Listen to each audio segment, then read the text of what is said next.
Hello guys, good evening. आज किस विषय में बात करूं? आज मैं आपको भोले बाबा की कांवड़ यात्रा के विषय में बताऊंगी। आप सबने देखा हो कितनी अच्छी अच्छी झांकी जा रही थी भोले बाबा की कांवड़ यात्रा में। और कई बच्चे तो पैदल चल के भी जा रहे थे, बेटियां भी पैदल चल के जा रही थी, कांवड़ उठा उठा के जा रही थी। तो कई जो जो पत्रकार होते हैं वो पूछ रहे थे कि आप भी कांवड़ लेके जा रही हो, पैदल जा रही हो? तो उसने बोला, जो बच्चे पता क्या बोल रहे थे कि पैदल इसलिए जा रहे हैं कि आपका भोले बाबा ही हमें मिल जाए किसी रूप में। एक बेटी का मैं सुन रही थी, जो पत्रकार थे इंटरव्यू ले रहे थे, तो वो बता रही थी कि मैं इसलिए पैदल चल के जा रही हूँ कांवड़ उठा के कि क्या पता मुझे भोले बाबा के दर्शन हो जाए किसी रूप में।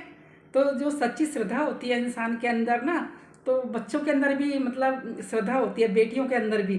तो सब छोटे छोटे बच्चे कांवड़ उठा उठा के ले जा रहे थे। कोई बच्चे कह रहे हैं हमारा घर ऐसा हो जाए, बन जाए, मतलब 2-3 फ्लोर का। कोई बेटियां कह रही है हमें भगवान के दर्शन हो जाए। तो सब जा रही थी, बड़ी अच्छी अच्छी झांकियाँ बनकर गई। और जो ये कांवड़ यात्रा होती है हमारी, जैसे गंगा में स्नान करते हैं, वहाँ से भर के लाते हैं, मतलब जो मटके मुटके सब भर के लाते हैं गंगा जल के। तो क्या बोलते हैं, मैं सब ये चीज़ें देख रही थी। उसके बाद क्या हुआ कि उसके बाद क्या, जो ये जो कांवड़ यात्री है हमारे में 3-4 कम्युनिटी के लोग सबसे ज़्यादा, भगवान को तो सभी मानते हैं, भोले बाबा को सब मानते हैं। भगवान जो भोलेनाथ हमारे ऐसे भगवान हैं कि वो किसी में भेदभाव नहीं करते, उनके लिए सब समान है। मतलब कोई भी उनकी पूजा कर सकता है सच्चे मन से। और मेरा खुद का मानना है कि अगर हम सच्चे दिल से भोलेनाथ से कुछ मांगते हैं तो मनोकामना जरूर पूरी होती है। क्योंकि मैंने कई बार आपको ब्लॉग में भी बताया कि लाइफ में मैं कोई भी काम करती हूँ, मेरी सब भगवानों में आस्था होती है, लेकिन भोले बाबा एक ऐसे भगवान है कि इसमें मतलब व्रत भी रखो ना, तो आप नॉर्मल तरीके से भी रख सकते हो। जरूरी नहीं है, आधे दिन का व्रत रख लो, खाना खा लो, हाथ जोड़ दो, भगवान जी मान जाते हैं। जल का 1 लोटा चढ़ा दो, 2 फूल चढ़ा दो, भगवान जी खुश हो जाते हैं, भोलेनाथ जी। तो भोलेनाथ जी का व्रत मैंने रखा भी है, पहले रखती हूँ और सावन में भी रखती हूँ।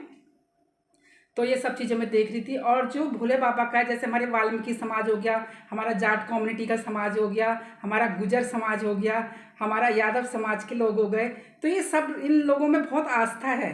मतलब ये कावड़ कावड़ ले जाने की आस्था है। और लोग औरों में भी है, आप तो सभी लेके जा रहे हैं कावड़, ऐसी बात नहीं है।